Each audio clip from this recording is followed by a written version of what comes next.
Hello, welcome to Kate's Q&A for April. Big thank you to Tony who sent in his question, which was basically who do I go for advice if something is outside my skill set? Because Tony's basically got this big plan. He's going to be building a multi-million pound business. It's something he hasn't done before. And it's big in terms of turnover and funding, and he needs some input.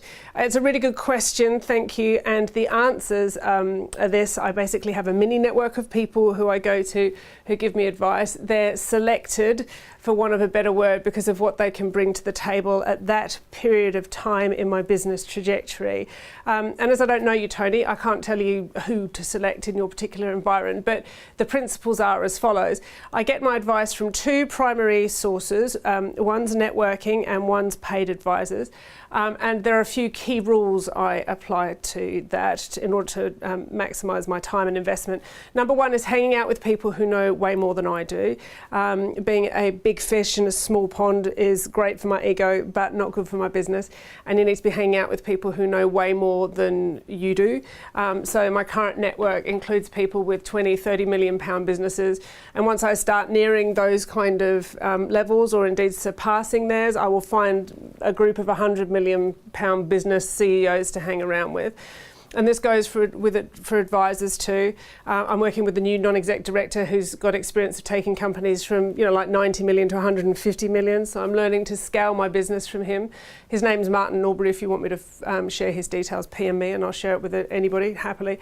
All these people are really happy to share advice. There's lots of networking groups that you can join to help you, and I would say that they are worth every penny. The second bit of advice is to apply filters. Advice is one thing, but blindly following people and not applying what you know about your business is quite frankly silly. I've known a few people to follow the input of their advisors without a second thought and then bitterly regretted the outcome of it all. Advisors can only advise. In the end, it's up to you to cherry pick the advice you want to apply in your business. For example, I had a mate of mine when I was trying to do what it was that I wanted to do at Diamond, look at the actual business plan and all the rest of it, and he said hands down it wasn't going to work. So I had to override what was his advice at the time, because although I deferred to his ability to create a business in his particular environment, I knew that I could do this on a national basis. I listened to where his areas of concern were, but I still forged my own path, and on my head be it, by the way. I've succeeded thus far, and he does take his hat off to me because his advice was limited by his own experience. I had to apply my own filters. This brings me quite neatly to point number 3, that your advisors will need to change as your business grows. I have, in the last few months, changed accountants. I'm now using Taya Bally-Tomlin, PM me for details of them as well. Networking groups have changed and discussion groups have changed. And I'm sure it won't be the last change either. As we grow here at Diamond, my need for advice changes. So these elements are constantly up for review.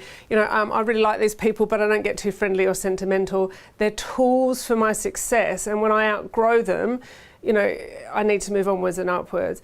The final point in this is you need to be open to input. So many people I know just don't listen to what people have to say. Regardless of industry, nothing we are experiencing is unique. Business issues are remarkably generic. And don't put up but that won't work for me in my industry. Instead, think about how can I make that apply in my business. One big fat warning, don't listen to friends and family. Your dad and your Aunt Mabel may be well-intentioned, but actually their closed perspective can be seriously limiting, and their motivation may be to keep you safe rather than to enable you to grow. So you have to filter the comments of these well-intentioned naysayers big time. And the other thing is that the advisors and networking groups are not a crutch. I know plenty of people who followed the same path that I started 3 years ago and are yet to achieve their goals, whereas I'm well on the way to doing so, because they didn't do too much about the advice that they were giving. Success doesn't wear off. Just hanging around with the right people doesn't make you successful. You still actually have to do stuff.